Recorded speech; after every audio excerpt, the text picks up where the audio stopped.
அன்பு மிதுன ராசி நேயர்களே வணக்கம். புத பகவான் இந்த ராசிக்கு அதிபதி. அவருடைய சொந்த வீட்டிலேயே இருக்கும் பொழுது இந்த ஆகஸ்ட் மாதம் துவங்குகிறது. மிக அற்புதமான விஷயம். அதே நேரத்தில் 7ஆம் இடத்திற்கும் 10ஆம் இடம் அப்படின்னு சொல்கிறது கர்மஸ்தானத்திற்கும் அதிபதியான குரு பகவான் 2ஆம் இடத்தில் அஸ்தங்கமாக இருக்கிறார். சூரிய பகவானோடு இணைந்திருக்கிறார். ஆடி மாதத்திற்கு மேலே சூரிய பகவான், அதாவது இந்த ஆடி மாதம் முடிஞ்சு ஆவணி பிறக்கும் பொழுது சூரிய பகவான் அவருடைய வீட்டுக்கு, சொந்த வீட்டுக்கு போகிறார்.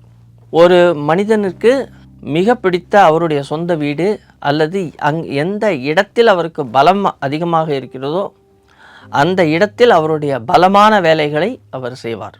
அப்போது சூரிய பகவான் அவருடைய மூலத்திரிகோண வீட்டிற்கு போக போகிறார், அவருடைய சொந்த வீட்டுக்கு போக போகிறார். அதனால் இந்த ஆவணி மாதம், அதாவது ஆகஸ்ட் மாதத்தினுடைய பிற்பகுதியும் இந்த பிற்பகுதியில் ஒரு பார்ட்டு உங்களுக்கு மிக அற்புதமாக அமைய போகிறது. 2ஆம் இடத்துல 7ஆம் இடத்து அதிபதி இருக்கிறார் அப்படின்னு சொல்லி வரும்பொழுது இவர் கொஞ்ச நாளைக்கு உங்களுக்கு இந்த தனஸ்தானத்தில் கை வைப்பார்.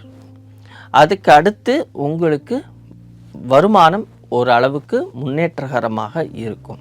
தொழில் சார்ந்த விஷயங்களில் மட்டும்தான் கொஞ்சம் இப்போ முதல் அந்த 15 நாள் 16 நாளைக்கு கவனமாக நீங்கள் இருக்க வேண்டும்.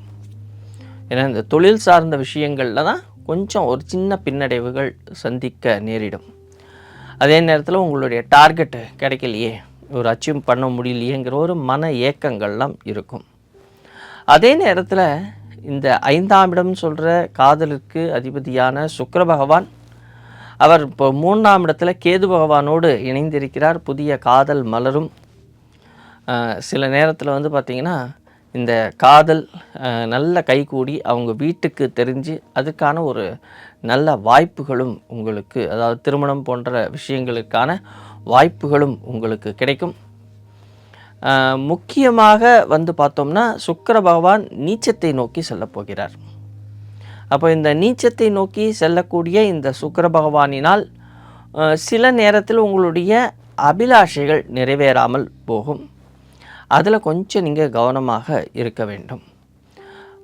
கொஞ்ச நாளில், அதாவது ஒரு வாரம் இல்லை ஒரு 10 நாளுக்குள்ளே பார்த்திங்கன்னா ஒரு பெரிய மாற்றங்கள் உங்கள் வாழ்க்கையில் நடைபெறும்.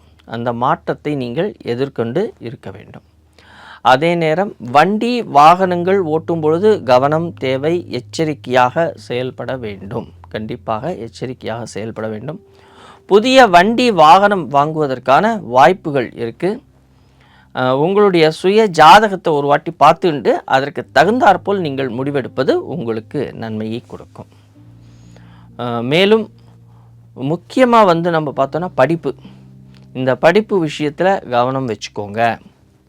படிப்பு விஷயத்தில், அதாவது எந்த ஒரு படித்தாலும், எந்த விஷயத்தை நீங்கள் படித்தாலும் அதை கவனமாக ஒரு முறைக்கு 2 முறை அதை உங்கள் மனதில் பதிய வைக்க வேண்டிய காலகட்டம் இது. கோபமாக இருப்பீங்க, டென்ஷன் ஆவீங்க, அதை கொஞ்சம் கம்மி பண்ணிக்கோங்க.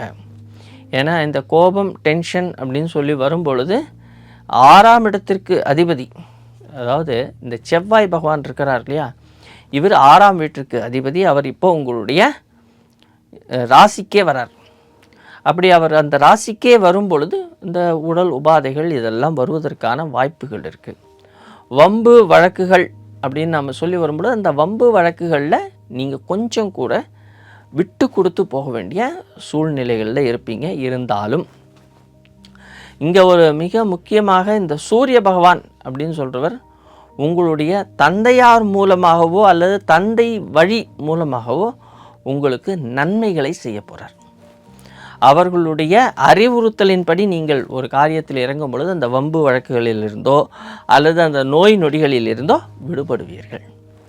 இப்போது பார்த்தோன்னா இந்த குரு சூரியனுடைய செயற்கை, அந்த குரு சூரியன் செயற்கை மாறினத்திற்கு அப்புறம் உங்களுடைய தன வருமானம் ஓரளவு திருப்திகரமாக இருக்கும். விட்டு கொடுத்து செல்ல வேண்டிய காலகட்டம் அந்த ஆடி மாதம் வரை. அதற்கு பிறகு அந்த ஆவணி மாதம் அப்படின்னு நம்மளுக்கு சொல்லி வரும் பொழுது, அதாவது இந்த ஆகஸ்ட் மாதத்தினுடைய அடுத்த பாதியில் உங்களுக்கு ஒரு நல்ல செய்திகள் காத்து கொண்டிருக்கிறது. நன்றி, வணக்கம்.